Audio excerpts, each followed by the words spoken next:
Comme vous le savez, le maïs, c'est vraiment une denrée de base en République démocratique du Congo. Et dans plus de 80% de la population consomme les maïs. Mais hélas, il faut vous dire que la production de maïs pose énormément de problèmes dans notre pays.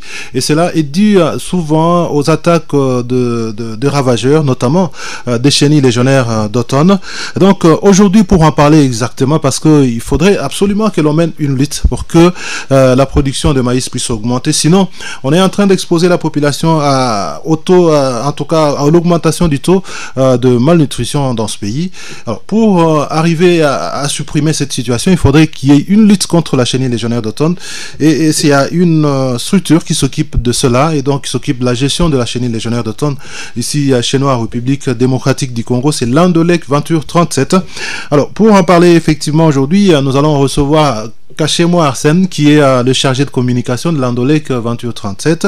Nous allons également échanger avec Madame Amanda Newton, si je ne me trompe pas, Amanda Rose Newton, qui est venue ici dans le cadre de la formation, et c'est même à la fin de cette formation que nous allons bien sûr organiser cette émission pour pouvoir échanger, partager autour de ces sujets très importants, parce que tous nous consommons la farine de maïs, et donc quand il n'y a pas assez de maïs, ça pose énormément de problèmes à la population congolaise. Madame Amanda, bonjour. Bonjour. Voilà, donc je signale aux nombreux auditeurs qui vont nous suivre que cette émission va être présentée certainement en français, mais Madame Amanda va intervenir en anglais. On pourra donc essayer d'interpréter pour que nous puissions avoir une idée sur ce qu'elle est en train de nous dire. Mais aussi, nous allons bien sûr, comme je le disais, échanger avec Monsieur Arsène. Lui, ça va être en français. Je crois qu'il pourra aussi dire certains termes, peut-être s'il le veut, en Tsholuba. On va voir si c'est possible, parce que la population ou les gens qui nous suivent sont en tout cas des gens qui comprennent bien notre Tsholuba, la langue de chez nous. Donc si c'est pas possible, nous allons nous occuper de cela. Nous allons essayer un peu d'interpréter en Tsholuba pour que les autres puissent comprendre. Alors Madame Amanda, je disais, vous êtes ici en Mbuji-Mayi, et c'est peut-être pour la première fois que vous arrivez. So I am saying that it is your very first time to be in Mbuji-Mayi. Yes, it is. Et donc vous venez exactement pour cette formation que vous avez assurée. So you've come just for this training, I think. Yes. Comment ça s'est passé? How was the training? Fantastic. C'était vraiment fantastique. Fantastique. Et donc, comment avez-vous apprécié les participants à cet atelier de renforcement de capacité? How did you appreciate participants to this training session? So everybody was very willing to learn and very eager to participate. Tout le monde a été vraiment intéressé et tout le monde a dit participer comme il a fallu. Quels sont les objectifs que vous avez poursuivis en assurant donc cette formation aux participants qui sont des petits producteurs de maïs, mais que vous avez voulu, en fait, qu'on a voulu transformer maintenant en communicateurs? What are the main objectives of this training that you had with these people? To properly identify fall armyworm and to learn how to control fall armyworm using cultural methods. Donc c'était la première fois pour identifier les chenilles légionnaires d'automne et ensuite mener une lutte contre ces chenilles qui sont vraiment en train de déranger nos productions. Donc nous sommes très heureux, Madame Amanda, de vous avoir ici. Donc nous allons poursuivre en disant que c'est vrai que vous parlez là de l'identification de la chenille légionnaire d'automne. Dites-nous un peu comment on peut arriver à identifier la chenille légionnaire d'automne. How can we identify fall armyworms? So fall armyworms can be identified by two main features. Il y a donc deux caractéristiques par lesquelles nous pouvons identifier les chenilles légionnaires. So they will have a inverted Y on their foreheads. Vous allez trouver sur leur tête un Y renversé. And they'll have 4 dots that form a square. Vous allez voir aussi 4 points qui forment un carré. Alors, si en dehors de ces signes-là, quand vous êtes sur terrain, par exemple, dans un champ de maïs, comment vous pouvez découvrir que ce champ est déjà attaqué? Don't take into account those signs. Well, the leaves will show damage in the form of holes or the window pane. C'est vraiment très clair parce que sur le champ, nous allons constater qu'il y a des trous sur le maïs, sur le feuille de maïs. Et c'est à cela que nous pouvons constater que le maïs est déjà attaqué par ces chenilles. Alors, en dehors de trous, qu'est-ce qui peut encore prouver que le maïs est déjà attaqué? So apart from those holes, what can push us also to identify that our maize is already attacked by fall armyworms? So you will see fall armyworms on the within the leaves themselves, and they leave a residue as well as eggs. Il y a possibilité aussi de voir les œufs de ces chenilles légionnaires sur les feuilles. Et c'est une preuve que le maïs est déjà attaqué. Donc on voit les œufs, et des fois, on voit aussi dans certaines parties, on peut voir même ces chenilles-là. So sometimes you can see even those fall armyworms. Yes. Exact. Voilà, donc, mais ces chenilles viennent d'où? Where are they coming from? Elles viennent d'où pratiquement? Parce qu'on se rend compte qu'elles sont partout. Partout. Je crois que nous venons de faire avec vous, en tout cas, nous venons de faire le terrain avec vous. Nous avons été en Kwadji et vous avez vu vous-même les maïs de ces côtés-là, vraiment attaqués. Et sur ce parcours-là, j'ai vu un peu, j'ai essayé un peu d'observer, je suis resté pour observer les maïs. J'ai trouvé que les maïs étaient effectivement attaqués. Oui, je disais alors, donc j'ai trouvé que les maïs étaient vraiment attaqués partout là-bas. Alors qu'est-ce que vous faites maintenant pour que les paysans qui sont là, qui voient déjà les maïs attaqués, puissent, n'est-ce pas, qu'est-ce que vous faites pour qu'ils puissent arriver à mettre fin à ça, à ces attaques? Yes, the most important thing they can do, la meilleure des choses qu'ils peuvent faire, is to get in the habit of monitoring their fields. Donc, il faut nécessairement contrôler régulièrement le champ. Once they can identify fall armyworm, dès qu'ils ont identifié la présence des chenilles légionnaires, they can walk their fields daily. À ce moment-là, ils peuvent prendre soin de leur champ. And manually remove and destroy the armyworm. Ils peuvent aussi tout de même enlever ça et détruire ces chenilles légionnaires. Alors, ils vont détruire dans les champs ou ils vont aller en dehors du champ? Voilà, ça aussi, c'est important. Are they going to destroy them on the field or out of the field? Good question. Une bonne question. So, making sure that they are not alive is important. Je m'imagine que c'est une question importante. So, they can crush them. Ils peuvent écraser ça. What I like to do is carry a bucket of soapy water. Ils peuvent même avoir un petit sachet où ils peuvent prendre prendre ces chenilles-là, le mettre dedans pour aller les écraser. Mais ce qui est aussi, ce qui gêne un peu les gens, c'est que les gens se réveillent. Ils ont travaillé sur le champ, ils ont cherché un bon champ, ils ont tout fait.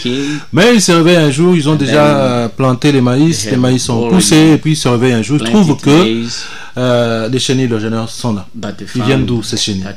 They found fall armyworms, but where do they come from? Oh, good question. Une bonne question. So they come from a moth. Ça vient donc des papillons. And it is a very boring looking moth. Et vraiment, donc le papillon là est très populaire. It's white to light brown. Donc donc c'est très actif pendant la nuit. And it's another part of the life cycle that you can identify and get rid of. Et le grand problème, il faut connaître leur cycle de vie.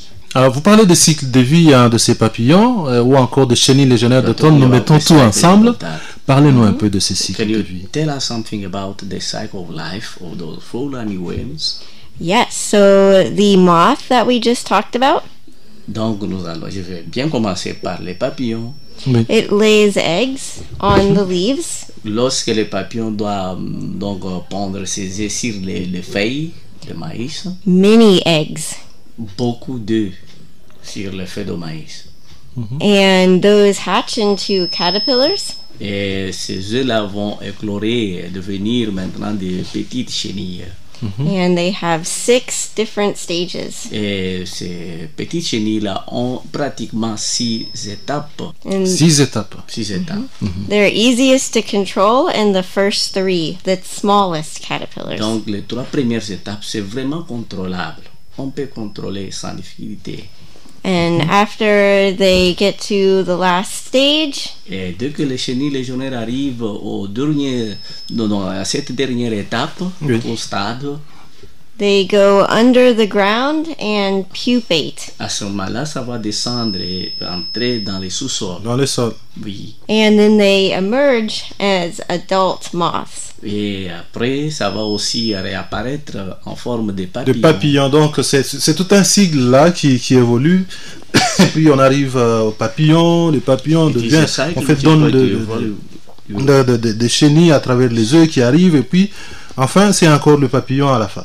Alors, dites-nous un peu, comment s'est organisée cette lutte contre la chenille, ou même la gestion de la chenille Tell us légionnaire about d'automne, comment elle doit se passer? the management of Parce qu'avec cette Polar chenille, worms. il y a beaucoup de conséquences. D'ailleurs, Because there M. are so Arsène many pourra nous en parler tout à l'heure là.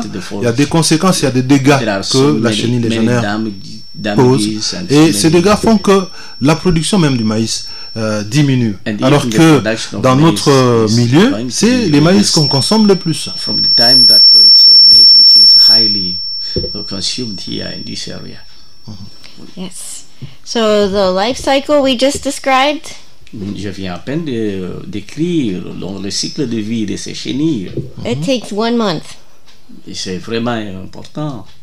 So understanding the timing helps you with your monitoring. Si vous voyez le temps que vous allez contrôler ou vérifier votre champ ou faire le monitoring, comme nous le disons, And it also helps you plan for the next year. et à ce moment-là, ça va vous donner l'idée de ce que vous pouvez faire à la prochaine. A few tactics you can use. Si vous avez, il y a des techniques aussi que l'on peut utiliser. Oui. You can plant a crop with the maize, like beans. Vous pouvez aussi chercher à utiliser des instruments qui peuvent attirer les chenilles légionnaires, donc mâles. And this will add nitrogen into the soil to give food to the maize. À ce moment-là, il y a aussi certaines histoires que l'on peut utiliser pour nourrir le sol afin que le maïs soit résistant à ces chenilles légionnaires. And it'll be a trap crop for the caterpillars too. Et ça va beaucoup aider pour accroître la production. And spacing your plants, Et quand vous plantez, vous devez nécessairement respecter les écartements. about 1/2 meter apart. Vous pouvez faire aussi donc les espacements qui sont recommandés. Gives enough room for the plant to get air. Donc cela va permettre que nos plantes soient aérées ou le And maïs soit aéré. Not as easy for the caterpillars to go between À ce plants. moment-là, le calcul sera très facile. Voilà, donc maintenant, je voudrais échanger avec M. Arsène. Arsène, bonjour. Bonjour, monsieur le journaliste. Voilà, donc vous êtes le responsable de la communication de l'Andolec Venture 37 et vous êtes en Mbuji-Mayi, vous avez suivi avec beaucoup d'intérêt cet atelier de renforcement de capacité des communicateurs parce que c'est vraiment dans votre domaine. Dites-nous un peu comment c'est organisé parce que on se rend finalement compte que la chenille légionnaire d'automne attaque les maïs partout, que ce soit ici au Kasaï oriental, dans la province de Lomami, parce que les participants sont venus de ces deux provinces. Dites-nous un peu comment vous organisez la communication pour atteindre beaucoup plus de personnes possibles, étant donné que c'est vraiment un phénomène qui dérange pas mal de gens. Merci beaucoup, monsieur le journaliste. Comme vous l'avez tantôt signalé, l'Indolec Venture 37 est en train de conduire un projet de gestion de la chenille légionnaire d'automne en culture de maïs sous le financement des USAID.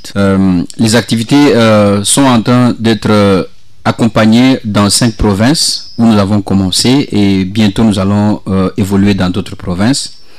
Étant donné que les problèmes de la chenille légionnaire d'automne, ce n'est pas seulement en Mbuji-Mayi, ce n'est pas seulement au Kasaï oriental, Lomami, Sud Kivu, au Katanga et Tanganyika, mais également dans les 26 provinces de la République démocratique du Congo.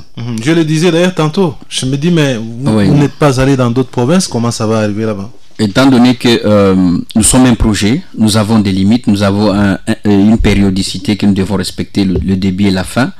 Nous avons une cible que nous suivons. Étant donné que nous avons des résultats déjà probants dans les provinces où nous avons commencé, nous sommes en train de multiplier les efforts de communication pour continuer à vulgariser les technologies qui ont donné les bons résultats de gestion de la chenille légionnaire d'automne. Et cela, nous sommes en train d'utiliser différents canaux de communication, parmi lesquels il y a le média, avec les radios communautaires dans différentes provinces. Nous avons mis en place, avec l'appui du ministère, l'accompagnement du ministère national d'agriculture, avec les services spécialisés, les outils de vulgarisation, entre autres les affiches murales, les boîtes à images, les dépliants, tout à fait. Tout un paquet des outils de vulgarisation. Ça, c'est vraiment attendu, là, parce que jusqu'à là, on est en train de jeter un coup d'œil pour le voir, mais ce n'est pas encore arrivé, peut-être. Pour essayer un peu de doter aux petits producteurs de supports pour accompagner les autres petits producteurs. Un peu plus loin, les documents jusqu'à ce jour sont encore en langue française, mais nous sommes donné la responsabilité de les ramener en langue locale, en Chiluba, pour être de plus en plus lucides aux petits producteurs. Hormis cela, nous avons mis en place un système de vulgarisation communautaire, parce que le projet en soi, il est en train de soutenir l'approche participative au niveau communautaire. C'est vraiment une lutte à assise communautaire que nous sommes en train de mener, où les animateurs communautaires qui ont été identifiés par le projet sont en train d'accompagner les petits producteurs, les alerter, les informer, parce qu'on ne peut pas lutter contre un ravageur sans pour autant le connaître, comme venait de le dire Amanda. Le point de départ, c'est de les aider à reconnaître d'abord la chenille légionnaire d'automne, à différencier la chenille légionnaire d'automne avec d'autres chenilles, parce que c'est pas la première fois qu'on voit les chenilles sur la culture de maïs. Alors, étant donné que la chenille légionnaire d'automne, c'est un insecte émergent, il est mal connu par les petits producteurs. Alors, nous sommes en train de nous arranger avec les animateurs communautaires de faire connaître d'abord la chenille légionnaire d'automne. Aussitôt qu'on va le reconnaître, aussitôt qu'on connaît les cycles de vie de la chenille, on sait quelles sont les étapes qu'on doit rapidement gérer pour que la chenille n'évolue pas vers un autre stade qui peut revenir encore et causer des soucis aux producteurs de maïs. Donc c'est comme ça que nous sommes en train d'évoluer comme une tache d'huile, en train d'atteindre progressivement les petits producteurs dans chaque zone, dans chaque province, à partir des émissions enregistrées, à partir des spots publicitaires, à partir des communications intercommunautaires, pour continuer à atteindre un peu plus des producteurs et voir comment est-ce qu'ils vont avoir la main sur ces bonnes pratiques culturelles que nous sommes en train de vulgariser pour la bonne gestion de la chenille. Vous avez terminé un atelier de renforcement de capacité des communicateurs, certainement. Ce sont des gens qui vont faire le travail que vous faites, vous, à ce niveau ici, mais ils vont le faire à la base, vous venez d'ailleurs de les confirmer. Comment avez-vous apprécié l'application de ces communicateurs, l'appropriation du projet et l'appropriation de la lutte contre la chenille et même la gestion de la chenille légionnaire d'automne? Donc, pour enchérir ce que vous avez dit, nous venions tantôt de finir une formation des facilitateurs communautaires, ceux-là qui ont été enregistrés depuis le début du projet comme des accompagnateurs des petits producteurs dans les champs écoles paysans. Les champs écoles paysans étant une approche jouant un double rôle, le rôle de renforcement de capacité, un cadre d'échange, mais également aussi un cadre attirant les petits producteurs au changement de comportement en voyant ce qu'ils sont en train de faire. C'est comme ça que ces facilitateurs communautaires ont reçu une autre formation additionnelle à ce qu'ils ont déjà reçu, parce que Amanda a été recrutée par l'Indolec comme volontaire pour venir donner un appui aux efforts qui sont en train d'être menés par les projets. Venir donner notre expertise, parce qu'elle a une bonne expertise, elle a une expertise en gestion intégrée de la chenille légionnaire d'automne. Elle a expérimenté ça, étant donné que la chenille, c'est pas un problème seulement de la RDC, mais également d'autres pays africains. Elle a expérimenté ça sous d'autres cieux. Et surtout que ça vient de l'Amérique. Exactement. Elle a expérimenté ça dans d'autres pays et elle est venue partager l'expertise avec nous. Alors, tous les facilitateurs communautaires qui ont été retenus, représentant les territoires dans lesquels le projet est en train d'œuvrer, comme elle a dit, ils ont démontré une implication tous azimuts. Tout le monde a montré l'intérêt à cette formation. Tout le monde a démontré ce dont il est capable de faire. On a réajusté les tirs. On a encore partagé à nouveau les outils de renforcement de capacité, des modules que nous avions partagés pour que ces facilitateurs communautaires continuent à avoir des matériels de support pour accompagner les autres, pour orienter aussi les autres, étant donné que nous ne pouvons pas être partout au même moment. Oui. Et ils vont nous relayer dans les communautés pour assurer que l'information continue à circuler au fur et à mesure que nous évoluons. Vous avez été sur terrain. Hier, vous étiez du côté de Kankelenge, mais c'était pas vraiment à Kankelenge, mais c'est au fait sur la route de Kankelenge où nous nous sommes retrouvés.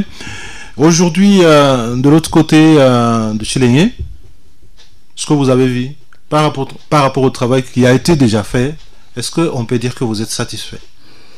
Ok, merci beaucoup. À ces jours ici, ma satisfaction, je peux l'évaluer jusqu'à 50%. Voyant comment est-ce que la communauté est en train d'impliquer les bonnes pratiques culturelles, voyant comment est-ce que la communauté est impliquée au respect du calendrier agricole, bonne sélection de la semence, bonne fertilisation, sarclage régulier. C'est un élément qui m'a beaucoup motivé, même dans les fins fonds où nous avons été hier à Kankelenge. Oui. Nous avons trouvé des petits producteurs qui ont répété, qui ont démontré ce qu'ils ont fait sur les champs, qui ont expliqué, parce qu'ils n'ont pas fait de manière à l'aveuglette, mais ils le font tout en connaissant la cause. Pourquoi est-ce qu'ils ont fait une bonne sélection? Pourquoi est-ce qu'ils n'ont pas utilisé la variété qu'ils ont utilisée les années passées? Pourquoi est-ce qu'ils ont fait l'association du maïs avec le niébé? Pourquoi est-ce qu'ils ont respecté le calendrier agricole? Et ça m'a vraiment donné une force et une motivation de plus pour voir comment est-ce que nous allons encore appuyer sur l'accélérateur pour continuer à motiver davantage les petits producteurs et voir comment est-ce qu'on va atteindre les plus petits producteurs se trouvant au fin fond de Mbujimayi pour voir comment est-ce que nous pouvons résoudre ces problèmes qui continuent à gangréner la production de maïs. Vous venez de confirmer que le projet est en train de finir. Ça veut dire que c'est un projet qui a un début et une fin. Je crois que la même question, je vais encore la poser à Madame Amanda. Pourtant, le problème est encore là. La chenille est encore présente dans beaucoup de contrées. Donc nous avons un peu cette petite chance de pouvoir circuler. Nous avons trouvé qu'effectivement, il y a beaucoup de travail à faire. Beaucoup de travail à faire. Alors, je ne sais pas, est-ce qu'il n'y a pas moyen d'échanger avec les responsables pour leur faire voir que la population dans l'arrière-pays la souffre encore beaucoup. Elle a encore besoin d'un temps pour arriver à maîtriser tout ça. Parce que c'est maintenant, c'est juste un premier pas, on dirait. Il est marqué. Merci pour la question. Nous sommes techniciens, nous ne sommes pas gestionnaires directs du projet, donc c'est vraiment une question qui ne revient pas rapidement. Mais par contre, ce que je pourrais donner comme réponse à cette question, c'est que le temps que nous sommes en train d'implémenter le projet, nous avons en background l'esprit de voir comment est-ce que nous allons assurer la durabilité des activités du projet. Tout à fait. Nous avons les inspections dans chaque province où nous travaillons, nous avons les services spécialisés. Nous avions mené une analyse institutionnelle auprès des spécialistes des inspections. L'idée était de voir quel était leur niveau de connaissance de cette thématique de gestion de la chenille légionnaire d'automne. Oui. Et de tout ce qu'ils ont démontré comme faiblesse, nous avions constitué ça comme des thématiques de formation.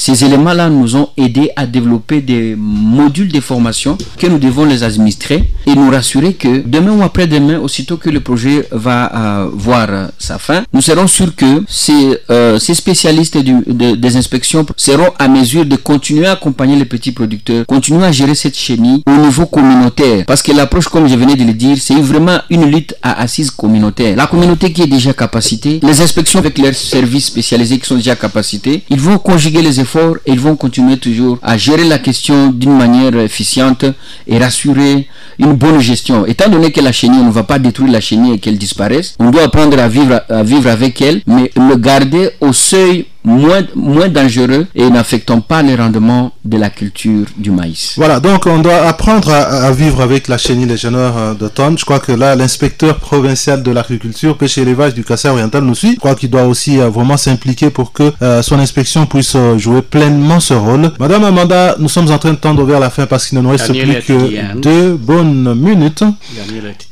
Quel est le message que vous donnez aux petits producteurs de maïs par rapport à la gestion de la chenille légionnaire d'automne? So the best thing you can do is monitor. Get out there and check out your fields. Look for fall armyworm. La meilleure chose qu'ils doivent faire est d'identifier donc chenilles légionnaires et faire des monitoring donc de temps en temps dans leurs champs, faire un contrôle régulier. And to talk with your fellow farmers, see what's happening in their plots, and compare notes. Nous avons été avec vous, vous avez vu ce qu'ils ont fourni comme explication et ce que nous leur avons recommandé de faire. And to take advantage of any training you can get. Donc ils doivent vraiment sauter ces occasions de ces formations et s'entraider aussi. Voilà, donc nous allons terminer, Monsieur Arsène. Je rappelle que vous êtes responsable de la communication de l'Andolec 2837, cette structure qui a reçu les financements de l'USAID pour en tout cas mener à bout, conduire ce projet de lutte contre la chenille légionnaire d'automne. Un message à la population du Kassai oriental, la population de l'Omami. Le dernier point que j'aimerais soulever, comme je venais de le dire au courant de la formation, les efforts sont conjugués de part et d'autre pour voir comment est-ce qu'ensemble nous allons trouver gain de cause, une bonne gestion de la chenille légionnaire d'automne. Nous sommes toujours là en appui technique pour aider les petits producteurs à accéder aux informations appropriées pour une bonne gestion de la chenille légionnaire d'automne. Nous encourageons aussi les efforts communautaires, la communauté à partir des associations, la communauté à partir des différentes fédérations des petits producteurs qui continuent à se resserrer les coudes, à continuer à faire passer les messages, à continuer à atteindre d'autres petits producteurs à partir de leurs champs qui constituent des champs de démonstration pour continuer à vulgariser et aider les petits producteurs à changer de comportement en voyant les résultats des réussites que les autres sont en train de réaliser. Alors je continue toujours à encourager les petits producteurs au respect du calendrier agricole. Je continue à les encourager à une bonne sélection de la semence. Je continue à les encourager également à utiliser une fertilisation adéquate, organique ou minérale. Je continue toujours à les encourager à faire les associations de culture, le maïs avec le niébé ou bien avec le soja. Je continue à les encourager à faire un bon sarclage pour éviter la compétitivité avec les mauvaises herbes. Un peu plus loin, je les encourage à faire le suivi régulier de leur champ pour suivre régulièrement son champ et ne pas abandonner les champs pour venir en dernière minute et être étonné du niveau d'affectivité du champ de maïs. Donc ce sont là les derniers éléments de bonnes pratiques culturelles que nous sommes en train d'encourager au sein des petits producteurs pour que cette question des chenilles légionnaires d'automne trouve gain de cause. Bien, mesdames, mesdemoiselles, messieurs, nous sommes arrivés pratiquement à la fin de ce magazine. Nous vous disons merci de nous avoir suivis. Je rappelle que je recevais ici dans ces studios blancs papaolé monsieur Arsène Cachez-moi, chargé de communication de l'Andolec 2837, et madame Amanda Rose Newton, qui est bien sûr un volontaire au niveau de l'Andolec 2837 et qui a été facilitatrice de cet atelier de renforcement de capacité de petits producteurs de maïs qui ont été recrutés comme communicateur, peut-être que facilitateur, voilà en fait les termes qui me viennent maintenant. Donc je vous dis merci parce que vous avez accepté de nous accorder de votre temps juste après d'ailleurs le terrain où vous étiez tous fatigués.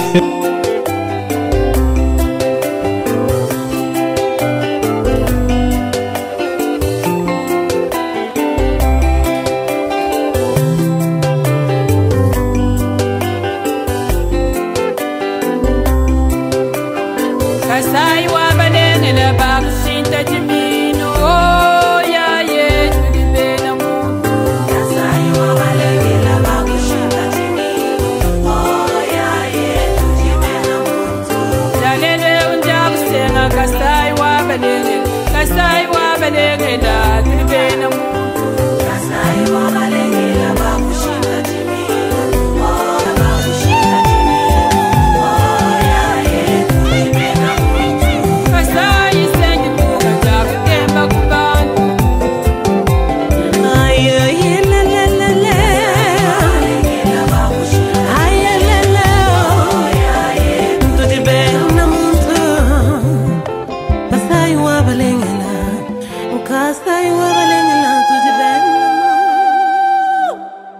Façon, vous avez essayé un peu d'oublier cette fatigue pour que nous puissions nous retrouver. Moi, je vous dis merci. Je vous retrouve peut-être très prochainement pour d'autres activités.